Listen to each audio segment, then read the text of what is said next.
Kottayam medical കോളേജിൽ കെട്ടിടം തകർന്നു വീണ അപകടത്തിൽ ഒരു സ്ത്രീ മരിച്ചു.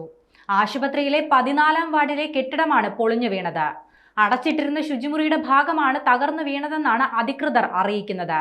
എന്നാൽ ഈ ശുചിമുറികൾ ആശുപത്രിയിലെത്തിയിരുന്ന രോഗികളും കൂട്ടിരിപ്പുകാരും ഉപയോഗിക്കുന്നുണ്ടായിരുന്നു. അപകടത്തിൽ സ്ത്രീക്കടക്കം 2 പേർക്ക് ചെറിയ പരിക്ക് പറ്റിയിട്ടുണ്ടെന്നായിരുന്നു ആദ്യം പുറത്തു വന്നത്.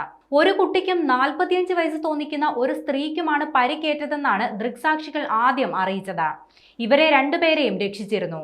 എന്നാൽ നീണ്ട 2 മണിക്കൂറിന് ശേഷമാണ് ഒരു സ്ത്രീയെ കൂടി കെട്ടിടാവശിഷ്ടങ്ങൾക്കിടയിൽ നിന്നും പുറത്തെടുത്തത്. ഇവരാണ് മരിച്ചത്. തലയോലപ്പറമ്പ് സ്വദേശിനിയായ ബിന്ദുവാണ് മരണത്തിന് കീഴടങ്ങിയത്. രക്ഷാപ്രവർത്തനത്തിലുണ്ടായ ഗുരുതരമായ വീഴ്ച തന്നെയാണ് ഈ മരണത്തിന് കാരണമായതെന്ന് പറയേണ്ടി വരും. നിലവിൽ പോലീസും ഫയർഫോഴ്സും രക്ഷാപ്രവർത്തനം തുടരുകയാണ്.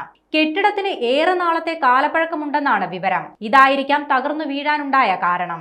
ഇന്ന് രാവിലെ 11 മണിയോടെയാണ് അപകടമുണ്ടായത്. കെട്ടിടത്തിന്റെ കൈവരികളും ചുമരുകളുമാണ് ഇടിഞ്ഞു വീണത്.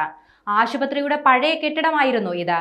വലിയ ശബ്ദത്തോടെ കെട്ടിടം താഴേക്ക് പതിച്ചുവെന്നാണ് ദൃക്സാക്ഷികൾ പറയുന്നത്. ഓർത്തോപീഡിക്സിന്റെ സർജറി വിഭാഗമായിരുന്നു കെട്ടിടത്തിൽ നേരത്തെ പ്രവർത്തിച്ചിരുന്നത്. കെട്ടിടത്തിനുള്ളിൽ ആരും കുടുങ്ങിക്കിടക്കുന്നില്ലെന്നായിരുന്നു ആദ്യം പുറത്തു വന്ന വിവരം. പിന്നീടാണ് ഒരു സ്ത്രീയെ കൂടി കണ്ടെടുത്തത്.